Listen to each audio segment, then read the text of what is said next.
Hi, ಎಲ್ಲರಿಗೂ ನಮಸ್ಕಾರ.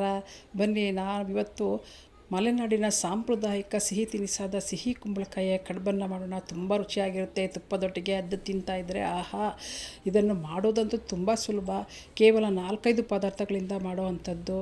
ಮೊದಲು ಕುಂಬಳಕಾಯಿಯನ್ನು ತೊಳೆದು ಒಡೆದು ತಿರುಳನ್ನ ತೆಗೆದು ತುರ್ಕೊಳ್ಬೇಕಾಗತ್ತೆ. ನೋಡಿ, ನಾನು ಅರ್ಧ ಕುಂಬಳಕಾಯಿ ತುರ್ಕೊಂಡಿದ್ದೀನಿ. ಅರ್ಧ ಕುಂಬಳಕಾಯಿಯಿಂದ 3 ಬಟ್ಟಲಿನಷ್ಟು ಹುಡಿ ಸಿಕ್ಕಿದೆ. ಅದಕ್ಕೆ 1.5 ಬಟ್ಟಲಿನಷ್ಟು ಅಕ್ಕಿ ತರಿ, ಚಿಟಿಕೆ ಉಪ್ಪು, 1 ಬಟ್ಟಲಿನಷ್ಟು ಹಸಿ ತೆಂಗಿನಕಾಯಿ ತುರಿ, 1 ಬಟ್ಟಲಿನಷ್ಟು ಬೆಲ್ಲದ ಹುಡಿ, ಪರಿಮಳಕ್ಕೆ ಸ್ವಲ್ಪ ಏಲಕ್ಕಿಯನ್ನು ಹಾಕಿ ಚೆನ್ನಾಗಿ ಈ ರೀತಿ ಮಿಶ್ರಣ ಮಾಡಿ ಇಟ್ಕೊಳ್ಳಿ. ಬಾಳೆ ಎಲೆಯನ್ನು ಒಲೆ ಮೇಲೆ ಈ ರೀತಿ ಬಾಡಿಸ್ಕೊಳ್ಬೇಕಾಗತ್ತೆ. ಇಲ್ಲಾಂತಂದರೆ ಬಾಳೆ ಎಲೆ ಕಡುಬು ಕಟ್ಟುವಾಗ ಹರಿದೋಗುತ್ತೆ. ಒಂದು ಕಡುಬಿನ ಪಾತ್ರೆಗೆ ನೀರನ್ನು ಹಾಕಿ ಒಲೆ ಮೇಲೆ ಕಾಯಕ್ಕೆ ಇಟ್ಕೊಳ್ಳೋಣ. ಇದು ಕಾಯೋದ್ರೊಳಗೆ ಹಾಕಿ ನಾವು ಎಲ್ಲ ಕಡುಬನ್ನು ಮಾಡಿಟ್ಕೊಳ್ಳೋಣ. ನೋಡಿ, ಬಾಳೆ ಎಲೆ ಮೇಲೆ ನಾವು ಈಗಾಗಲೇ ಮಾಡ್ಕೊಂಡಿರೋ ಅಂಥ ಮಿಶ್ರಣವನ್ನು ಹಾಕಿ, ಆ ಮಿಶ್ರಣ ಹೊರಗೆ ಬರದೇ ರೀತಿಯಲ್ಲಿ ಕ್ಲೀನಾಗಿ ಈ ರೀತಿ 4 ಕಡೆ ಮಡಚಿ ಪ್ಯಾಕ್ ಮಾಡಿ ಇಟ್ಕೊಳ್ಬೇಕಾಗತ್ತೆ ಕಡುಬನ್ನು.